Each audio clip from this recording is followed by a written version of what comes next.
बहुत भाई लोग कहले बाना कि विजेश भाई तुम मोतिहारी जिला के होके अपना जिला पर एको शहर ना कहला। तो सुनो भाई आज कहतनी, अरे कि नींबू जैसन गार दे मैं गुदरा तोरे फाड़ देम, नींबू जैसन गार दे मैं गुदरा जैसे फाड़ देम।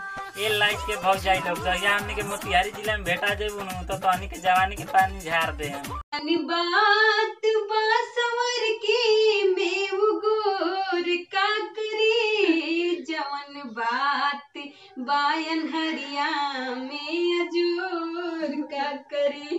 भाई लोग तनी हमार बात ध्यान से सुना लोग। अरे कि कबो घूमे ले अलिए गलिए, कबो घूमे ले बसवारी में, अरे कबो घूमे ले अलिए गलिए, कबो घूमे ले बसवारी में। ई तो बावे कुंवारे से बिगड़ल, अब ना रही ससुरारी में।